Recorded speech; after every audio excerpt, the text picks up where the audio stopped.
وأخونا الشيخ محمد مشكور على ما قال.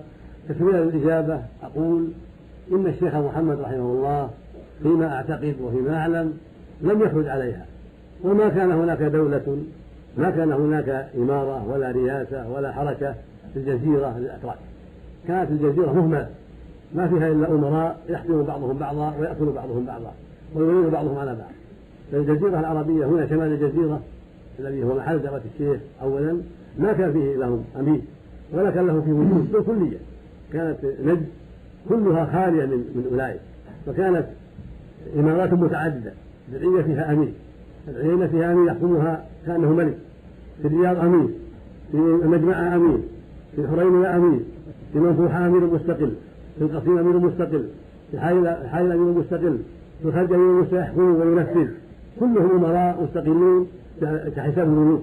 ما كان للسلطان الأتراك الخلافة ما كان له وجود في الجزيرة في نفس شمال الجزيرة، وهو إنما خرج على الأوضاع الخبيثة الموجودة، خرج عليها ودعا الناس إلى توحيد الله وإلى ترك تحكيم عادات الآباء والأجداد وإلى ترك الشرك بالله عبادة القبور والغيران والأشجار والأحجار ونحو ذلك.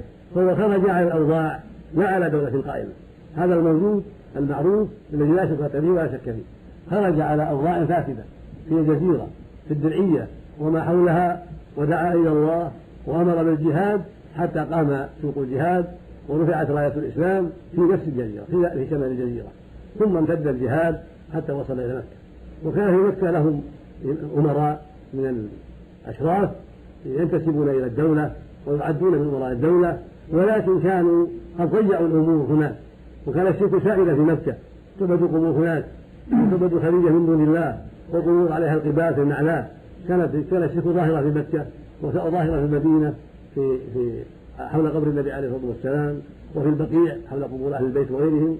فالشيخ رحمه الله بعد وفاته وتوفي سنة 600 ومكة والمدينة فتحتا واستولى عليهما آل سعود في عام 18، في أول عام 18 بعد 200 بعد وفاة الشيخ ب 11 سنة وأشهر رحمه الله، فلم يكن حاضرا وقت السنة على مكة والمدينة.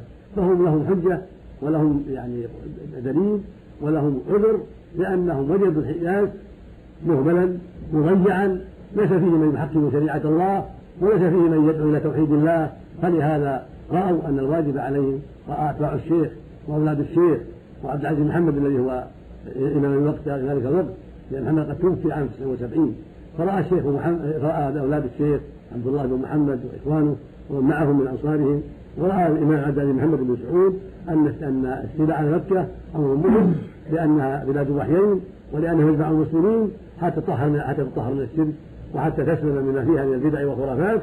فنفذوا ذلك واستولوا عليها في المحرم من عام 18 و200، ولم تزل تحت سلطان آل سعود إلى عام 27 و200 كما هو معروف في ذلك البشر وغيره. والمقصود أنهم ما خرجوا على الدولة الحقيقة، وإنما خرجوا على أوضاع. ثم لو فرضنا أن أخذهم مكة ومدينة من سلطان الدولة والأحساء كذلك أن خروج عليها، فهي قد قصرت في هذا الباب واستحقت أن يخرج عليها لإيقارها الشرك وإقرارها ما يجب إزالته من بلاد الحرمين والبلاد الأخرى. فلهذا خرجوا على هذه الأجزاء لتطهيرها من الشرك وإزالة ما فيها من البلاء، والدولة قد وقع فيها من الشرك والفساد ما قد أشار إليه الشيخ محمد وعرفه الناس في التاريخ.